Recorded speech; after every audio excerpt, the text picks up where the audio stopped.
چلو جنتی دروازے کے طواف لگا. جنتی دروازہ ہے خواجہ صاحب کا، جو دروازے سے نکلے گا وہ جنتی ہو جائے گا. خواجہ کی دعا ہے اس پہ، جو خواجہ کے جنتی دروازے سے گزرے گا اس کے تمام گناہ معاف ہو جائیں گے. خواجہ کرم کر دیں گے آپ لوگوں کو بھی حج بیت اللہ اور روز رسول اللہ کی زیارت سے مشرف فرمائیں.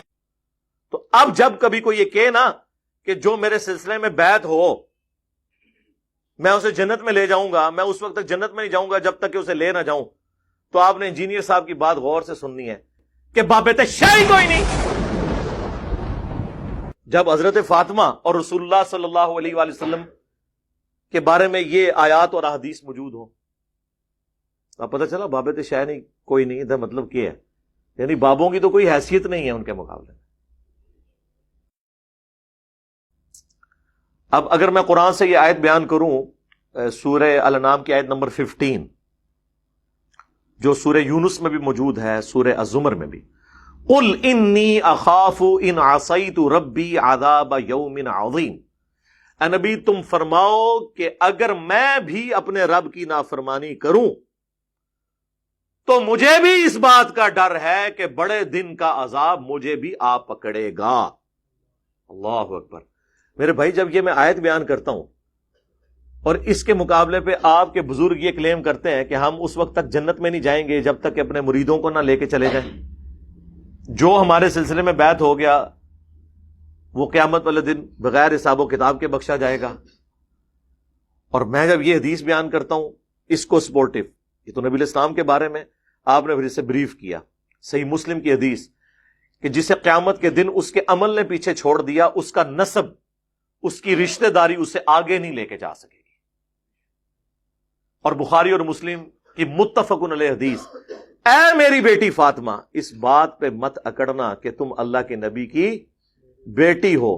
اگر اللہ نے تمہیں پکڑ لیا تو میں اللہ کے حضور تمہارے کچھ کام نہیں آؤں گا.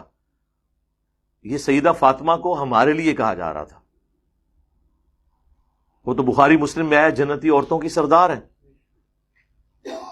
لیکن ان کو یہ بات کر کے امت کو بتائی جا رہی تھی کہ جب فاطمہ کا یہ سٹیٹس ہے اور اس کے بارے میں اللہ کا محبوب صلی اللہ علیہ وآلہ وسلم ہونے کے باوجود یہ کہہ رہا ہوں. چلو جنتی دروازے کے طواف لگا. جنتی دروازہ ہے خواجہ صاحب کا، جو دروازے سے نکلے گا وہ جنتی ہو جائے گا.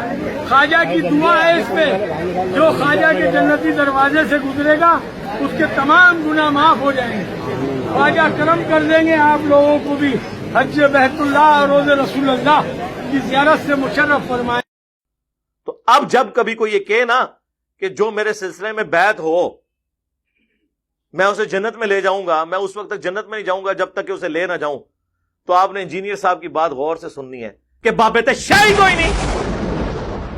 جب حضرت فاطمہ اور رسول اللہ صلی اللہ علیہ وآلہ وسلم کے بارے میں یہ آیات اور احادیث موجود ہوں، اب پتہ چلا بابت شاہی نہیں کوئی نہیں. ادھر مطلب کیا ہے؟ یعنی بابوں کی تو کوئی حیثیت نہیں ہے ان کے مقابلے میں. عیسیٰ ابن مریم کے بارے میں سورۃ المائدہ میں آیا کہ عیسیٰ ابن مریم تو نہیں تھے مگر ایک رسول، اور ان کی ماں ایک سچی عورت تھی، اور وہ دونوں کھانا کھایا کرتے تھے. یعنی وہ روٹی کے محتاج تھے. روٹی کا محتاج کون ہوتا ہے؟ جو مخلوق ہو. خالق روٹی کی محتاج ہستی ایسی نہیں کہ وہ محتاج ہو. تو اس پہ جب ہم یہ کہہ دیں کہ یار اگر عیسیٰ ابن مریم اور ان کی والدہ ان کے بارے میں یہ آ رہا ہے، اور پھر ساتھ یہ بھی آیا کہ ایسوں کو پوجتے ہو جو نہ تمہارے نفع کے مالک ہیں نہ نقصان کے، اور ساتھ ہی کہا یہ من دون اللہ ہیں، حالانکہ حزب اللہ ہیں، لیکن تم نے انہیں من دون اللہ بنا دیا اللہ کے مقابلے پر. یہ کہتے ہیں بتوں کے بارے میں من دون اللہ ہے، اور ہم تو پوجتے تو نہیں ہیں. بھئی پوجنا ایک الگ سے چیز ہے، اس کے ساتھ یہ ہے کہ نہ وہ تمہارے نفع کے مالک ہیں نہ نقصان کے. تو پھر ہم اس پہ کیوں نہ بولیں کہ اگر اولو العزم پیغمبر 5 جو سورۃ الاحزاب اور سورہ الشورى میں آئے، محمد رسول اللہ صلی اللہ علیہ وآلہ وسلم، ابراہیم خلیل اللہ، موسیٰ کلیم اللہ، عیسیٰ روح اللہ اور نوح علیہ السلام، یہ 5 اولو العزم پیغمبر، ان میں سے ایک عیسیٰ ابن مریم اور ان کی ماں صدیقہ کہہ دیا اللہ تعالیٰ نے ان کو، اور صدیق سب سے بڑا درجہ ہوتا ہے انبیاء کے بعد، اولیاء کی سردار۔ اگر عیسیٰ اور ان کی ماں کھانے کے محتاج ہیں، اللہ کے مقابلے پہ اگر آپ انہیں کھڑا کریں گے تو وہ من دون اللہ ہیں، اور وہ دونوں آپ کے نفع اور نقصان کے مالک ہی نہیں ہیں، تو بابت شاہی کوئی نہیں، ٹھیک ہے نا؟ تو یہ ایبسولوٹلی جملہ نہیں بولا جاتا، ریلیٹیولی بولا جاتا۔